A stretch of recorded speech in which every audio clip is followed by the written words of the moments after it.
या applied for registration या unregistered गाड़ियाँ, ये सारी गाड़ियाँ जो अब ज़ब्त होना शुरू हो जाएंगी।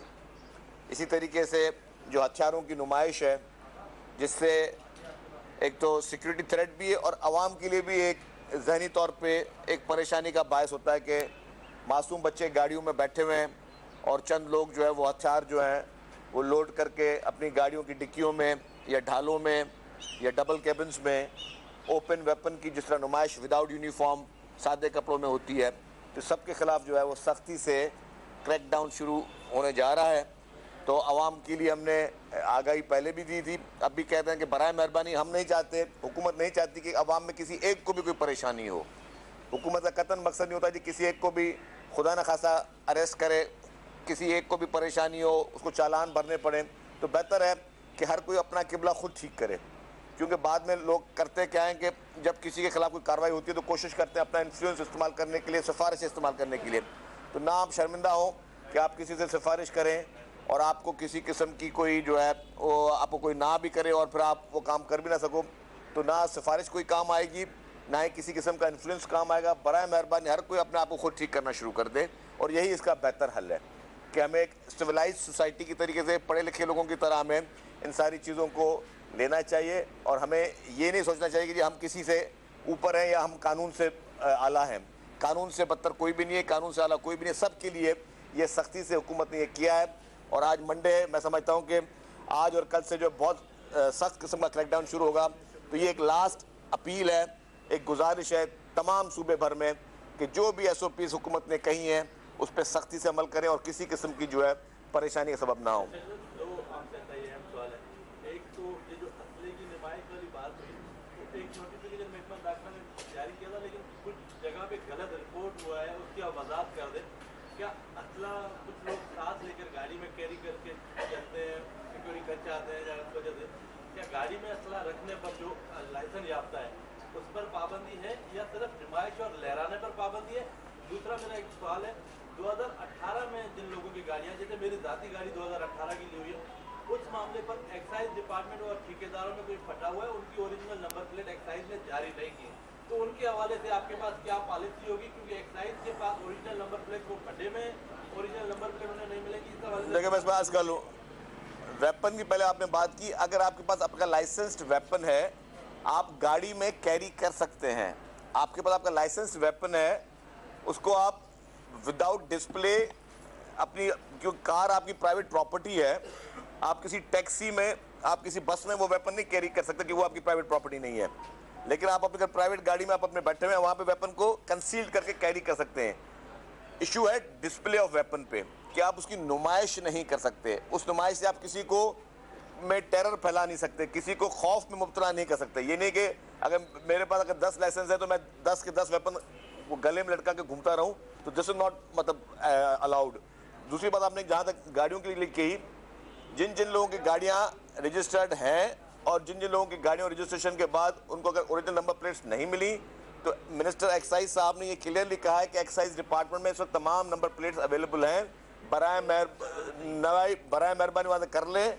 और अगर वहाँ पे एक्साइज में वो नंबर प्लेट्स नहीं है, अगर चंद कोई आप बोल रहे हैं कुछ टेन्योर की नहीं है, तो उसके लिए एक्साइज से आप सर्टिफिकेट ले लें कि जी इसकी original number plate not issued. असल में होता क्या, जब आपकी रजिस्ट्रेशन की बुक होती है उस पर एक स्टैंप लगा होता है कि ओरिजिनल नंबर प्लेट इशूड, और एक होता है original number plate not issued. अगर आपके पास रजिस्ट्रेशन बुक, डेफिनेटली अगर कोई आपकी तलाशी लेगा, कोई गाड़ी आपकी रोकेगा, कोई आप गाड़ियों के पेपर चेक करेगा, तो वो आपसे पूछेगा जब बुक दिखाओ, बुक पर अगर लिखा हुआ है कि ओरिजिनल नंबर प्लेट इशूड और आपने नहीं लगाई, इट मींस कि you are guilty. But if it is mentioned there कि भाई इट इज नॉट इशूड, तो फिर आपकी गलती नहीं है। अच्छा ये बताइए, मुहिम मुल्क में इमरान खान भी चला रहे हैं, वो है जेल भरो तहरीक की मुहिम। सिंध में इस हवाले से सिंध हुकूमत की क्या तैयारियां हैं कि जेल भरो तहरीक के लिए जो पंजाब और KP में फार्मूला हुआ, या आप लोगों के पास कुछ और मजीद सहूलियात?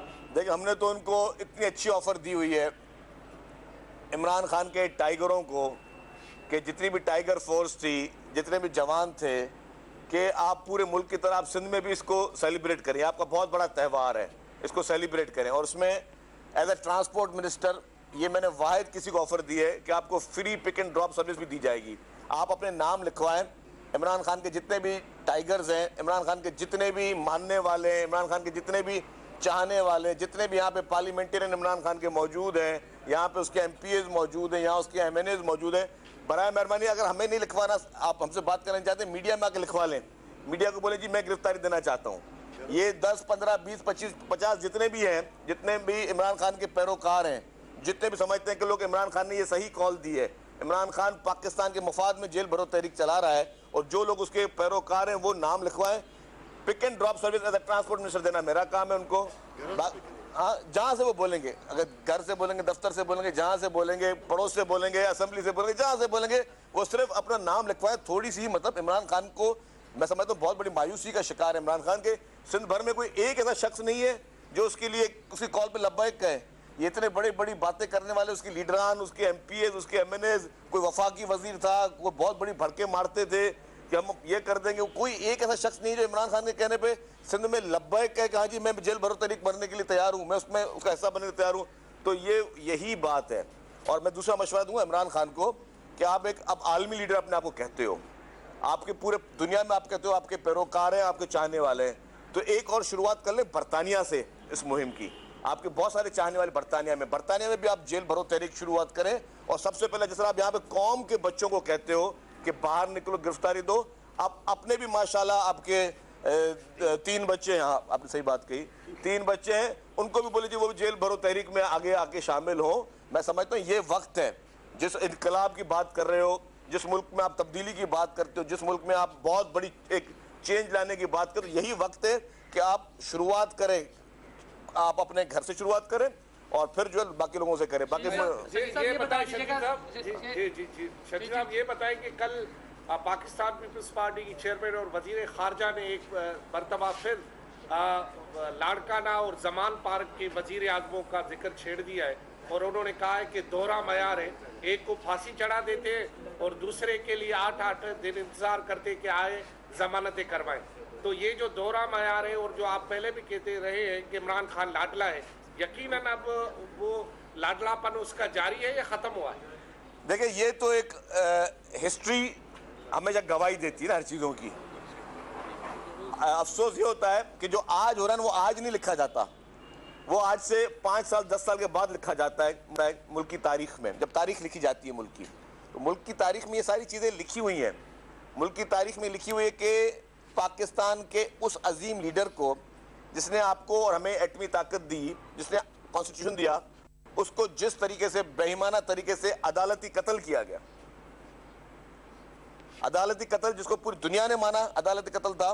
उसके बाद मोहतरम आसिफ अली जरदारी जब सदर पाकिस्तान बने, उन्होंने सुप्रीम कोर्ट में एक रेफरेंस डाला और उन्होंने कहा कि जी इसका हमें फैसला करके दो उस अदालती कत्ल का। आज दिन तक सुप्रीम कोर्ट ऑफ पाकिस्तान उस अदालती कत्ल पर हेयरिंग नहीं कर रहा, आज दिन तक। क्यों नहीं कर रहा?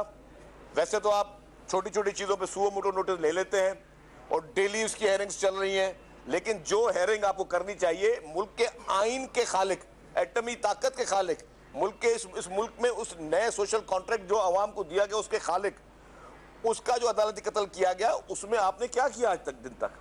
उसमें आपके पास टाइम नहीं है कि आप उस जिस आइन के तहत आप पूरी कोर्टें चलाते हो, आप अदालत किसके तहत चलाते हो? कॉन्स्टिट्यूशन ऑफ पाकिस्तान के तहत चलाते हो, 1973 के कॉन्स्टिट्यूशन की, जिसने आपको 1973 का कॉन्स्टिट्यूशन दिया, जिसकी किताबें आप रोज कोर्टों में सामने आपके रखी हुई होती हैं, जिसका ऑथर शहीद जुल्फकार अली भुट्टो है, उसका मुकदमा आपकी अदालतों में पड़ा हुआ है। आपके पास वक्त नहीं है उन केसों को सुनने के लिए, और आपके पास क्या वक्त है कि जहां जहां पे लाडलों को रिलीफ मिलना चाहिए, चाहे रात को मिल जाए, चाहे इतवार के दिन मिल जाए, रात को 12 बजे मिले, शाम के कोर्ट बंद होने के बाद मिले, उसमें कुछ लोग, उसमें चंद लोग उसमें मसरूफ़ अमल है। और ऐसी अदालत तो हमने कभी नहीं देखी कि अपनी मर्जी से वो कहते जी कि आप अगर आज नहीं आ सकते कल आ जाओ, कल नहीं आ सकते परसों आ जाओ, सुबह नहीं आ सकते शाम को आ जाओ, जब आपको सहूलत मिले। गाड़ी आपकी जिस तरह अंदर कोर्टों में आ रही है और आप, अदालत ने कहा कि जी मैं आखिरी टाइम देता हूँ 5 बजे तक उनको आना पड़ेगा, वो 5 बजे वाला शख्स 7 साढ़े 7 बजे पहुँचता है कोर्ट में। किसी में कोई जरूरत थी कि उसकी बेल उसकी कैंसिल करे? कि भाई जब अदालत ने एक चीज़ कह दी वो फैसला होता है भाई। जब आपने एक लास्ट वार्निंग दे दी, it is your decision, it is your judgement, उसके बाद आप उनको कह रहे हो जी आप 7 बजे आ जाओ, आप 8 बजे आ जाओ, जब मर्जी आ जाओ। अगर आ नहीं सकते तो हम आ जाते। मतलब हो क्या रहा है इस मुल्क में? इस तरह से ना कानून चलता है, इस तरह से ना मुल्क चलते हैं। मैं समझता हूं कि ये बाकायदा अलार्मिंग सिचुएशन इस मुल्क में। लेकिन इस अलार्मिंग सिचुएशन में मैं एक चीज बता दूं आपको, ज़िया-उल-हक से पाकिस्तान पीपुल्स पार्टी की जंग लड़ी रही है आमरीत के खिलाफ, और इन अदालती जैसे हम कहते हैं जुडिशियल एक्टिविज्म का सबसे बड़ी अगर कोई शिकार रही तो वो पाकिस्तान पीपुल्स पार्टी रही है। ये मैं दो बहुत अहम बातें करने जा रहा हूं। आमरीत से भी लड़ाई रही और जुडिशियल एक्टिविज्म का भी शिकार पाकिस्तान पीपुल्स पार्टी रही। लेकिन जो सबसे अहम बात करने जा रहा हूं मैं, आज तक हमने आमिर के खिलाफ जदोजहद की, कभी इदारे के खिलाफ जदोजहद नहीं की। हमने आमिर के खिलाफ सड़कों पे निकले, हमने कभी इदारे के खिलाफ सड़कों पे नहीं निकले। हमने जिन लोगों ने अदालती कत्ल किया, जिन्होंने हमारे लीडर को शहीद किया, हमारे कायद को शहीद किया, शहीद जुल्फ़िकार अली भुट्टो को, हमने उस फैसले पे तनकीद की। हमने कभी अदलिया पे तनकीद नहीं की, हमने कभी उस इदारे पे तनकीद नहीं की। मैं ये कहता हूं कि ये अलार्मिंग सिचुएशन है। किसी को भी आपकी ग्रीवेंसेस हैं, ग्रीवेंसेस का जाहिर करो। जिस तरह इस वक्त कुछ लोग इदारों के पीछे पड़ गए, इदारों के पीछे नहीं पड़ना चाहिए। आप अपने मौक़िफ़ की डट के आप अपनी तायद करें, जो आपके साथ जाती हैं उसकी तायद करें। आप पूरे मुल्क के उन अहम पिलर्स को हिलाने की कोशिश कर रहे हैं। उन मुल्क के उन पिलर्स को हिलाने के लिए मैं समझता हूं ये नामुनासिब चीज़ है, और इसमें अगर मैं कोई क्रेडिट दूंगा तो वो सिर्फ पाकिस्तान पीपुल्स पार्टी को है, जो अपनी शिकायत के लिए, अजाले के लिए आवाज़ ज़रूर उठाती है, लेकिन इदारों के खिलाफ कोई साजिशें या कोई मुहिम नहीं चलाती। अच्छा सर, ये बताइएगा कि कल आप जैसे बात की लॉ एंड ऑर्डर की, तो कल एक वाकया हुआ, एक हफ्ता पहले आपने ऐलान किया था चलने का। आप लेट आए हो, मैं बात सारी कर चुका हूँ। सर सुन रहे हैं, कल एक वाकया हुआ है, एक एजुकेशनिस्ट सैयद खालिद रज़ा को मार दिया है उनके घर के दरवाजे पर, और वो कुछ ना चपटी की वारदात नहीं थी, उनको टारगेट करके मारा गया है। तो क्या समझते हैं, और स्ट्रीट का वैसे ये जो का तू है उसमें कमी नहीं आई है, तो आप समझते हैं कि जो आपने ये जो पाबंदी लगाई तो उससे कुछ कमी भी होगी? देखिए बिल्कुल, वज़ीर आला साहब ने नोटिस लिया है और अभी पुलिस तफ्तीश कर रही है कि ये कोई ज़ाती दुश्मनी है, कोई ज़ाती गरज है। जब तक चीज़ वाज़ेह ना आ जाए तो डायरेक्ट, बाकी जहाँ तो आपने बात की, जो हमने पाबंदियों की बात की है उस पर अमल पर आज से शुरू हो जाएगा, इंशाल्लाह आपको बेहतर नजर आएगी। गवर्नर सिंध ने बड़ी तल्ख बातें की है परसों।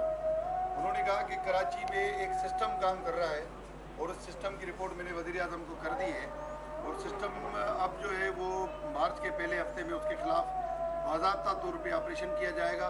वो सिस्टम ज़मीनों पे कब्ज़ों में मुलविस है, वो सिस्टम जो है वो आबाद को तंग कर रहा है, वो सिस्टम ताजरों से भत्ते ले रहा है। तो ये क्या सर आपके नॉलेज में है कोई इस तरह की बात? नहीं, मेरे नॉलेज में इस तरह कोई बात नहीं है, ना ही मैंने गवर्नर साहब की वो बात सुनी है। अच्छा ये बता दें, कल बिलावल भुट्टो जरदारी ने अपनी स्पीच में एक इंतहाई अहम बात की है। उनका ये कहना है कि या तो जो नेब का कानून है इसको बिल्कुल ख़त्म किया जाए, या तो फिर जो जजेस हैं उनका भी मुआवजा व उनका भी एहतसाब जो है ना इसमें रखा जाए। लेकिन जो सबसे ज़्यादा आइन शिकन इदारा है, जिसने हमेशा आइन को पामाल किया है, उस बारे में बिलावल भुट्टो जरदारी ने बात नहीं की थी कि उनका भी एहतसाब कौन करेगा। तो हमेशा वो खुद कहते हैं कि हमारे पास खुद एक एहतसाब का निज़ाम है, लेकिन जब नेब बनेगा, जब सियासतदानों का एहतसाब होगा, जब जजेस का एहतसाब होगा, तो जर्नल्स का एहतसाब क्यों नहीं होगा? इस अकरम बलोच साहब, आपका सवाल बिल्कुल ठीक है। बात यह है कि हम चाहते हैं कि इस मुल्क में जो भी कानून बने वो सबके लिए एक जैसा बने। जो भी कानून हो, अगर एहतसाब का कानून है तो मुल्क में 20 करोड़ लोग जो रहते हैं, 20 करोड़ लोग उसी एहतसाब के कानून के में आके रहें। कोई किसी भी शख्स के लिए पर्सन स्पेसिफिक लॉज नहीं होने चाहिए, और पर्सन स्पेसिफिक लॉज की हर कोई मुखालफत करता है। जो भी कानून है वो हर शख्स के लिए हो। ये नहीं हो सकता कि जी मेरे लिए अलग कानून हो, आपके लिए अलग कानून हो, किसी और के लिए अलग कानून हो। तो जो हमारे चेयरमैन साहब ने बात की है, 100% डेफिनेटली यही पॉलिसी है कि हम पीपुल्स पार्टी भी वही चाहती है कि जिस कानून के तहत आपने जिसको किसी एक को डील करना है, इस मुल्क के हर शख्स को उसी कानून के तहत डील करना है। अच्छा, आपने कहा कि गाड़ियों की जिन गाड़ियों के नंबर प्लेट नहीं आई है वो जाकर लेटर एक्साइज डिपार्टमेंट से ले लें। तो ये एकदम पॉसिबल नहीं है कि आधा शहर एक साथ लेटर ले ले। और दूसरा, आज से आपने कहा है कि शायद आज से ही कहा है कि गिरफ्तारियां और नंबर प्लेट जब्त कर ली जाएगी, तो कल से मैंने कहा। कल से, तो ये बहुत कम टाइम नहीं है। एक तरफ पुलिस अपना काम शुरू कर देगी कि लोगों को वैसे ही वो पकड़ते हैं, पकड़ शुरू कर देंगे, दूसरी तरफ जो है वो देखिए नंबर प्लेट किसी को अरेस्ट नहीं किया जाएगा। मैंने एक और चीज़ भी कही, वो मैंने थोड़ी इसको वजाहत कर लूँ कि आपको जब अगर आपने गाड़ी रजिस्टर कराई है ना, या तो आपने गाड़ी रजिस्टर नहीं कराई है तो आपकी गाड़ी तो वैसे ही कॉन्फिस्केट हो सकती है। उसमें ये नहीं कहा कि किसी को गिरफ्तार किया जाएगा, खुदा ना खास्ता, गाड़ी आपकी कॉन्फिस्केट हो गई। लेकिन अगर आपने गाड़ी रजिस्टर कराई तो आपकी गाड़ी के आप ओरिजिनल पेपर आपके पास होंगे, जो बुक मिलती है, बुक पे स्टैंप लगी होती है, ओरिजिनल नंबर प्लेट इशूड और नॉट इशूड। अगर नॉट इशूड का है तो आपको कोई एक्साइज या कोई गाड़ी आपको जब्त नहीं करेगा। अगर उसमें लिखा हुआ कि नंबर प्लेट इशूड और आपने नहीं लगाई है, फिर आपकी गाड़ी होगी। तो इसमें थोड़ी वजाहत कर लूँ। अच्छा, ये कि एमकेएम ने आपको सवाल आज प्रेस देखोगे ना? कॉन्फ्रेंस की है, उसमें मर्दमशुमारी का मामला, क्योंकि बहुत सारी चीजें पहले भी पाकिस्तान पीपल्स पार्टी और आपका वजीर आला सिंध आज जो है वो सीसीआई में इस मामले को उठा चुका है कि सिंध की आबादी को कम गिना गया था। इस वक्त एमकेएम का ये कहना है कि ये जो टाइम लिमिट दिया है वो थोड़ा सा है, इसमें 10 दिन इजाफा किया जाए ताकि मर्दमशुमारी दुरुस्त तरीके से हो पाए, क्योंकि हुकूमत देखिए जी, सिंध हुकूमत हर उस काम की, हर उस इकदाम की हिमायत करेगी जिसमें ट्रांसपेरेंट तरीके से, अच्छे तरीके से जो सेंसस है उसको यकीनी बनाया जाए। उसमें हमारा कोई पॉलिटिकल किसी से वो नहीं है, खुदा ना खास्ता इख्तलाफ। हर वो काम जो कि ज़्यादा ट्रांसपेरेंट इस निज़ाम को कर सके, उसकी हम भरपूर हिमायत करेंगे। थैंक यू वेरी मच, शुक्रिया। वज़ीर इत्तलात सिंध शर्जील इनाम मेमन कराची में मीडिया से, जो कि आप बराह रास्त देख रहे थे।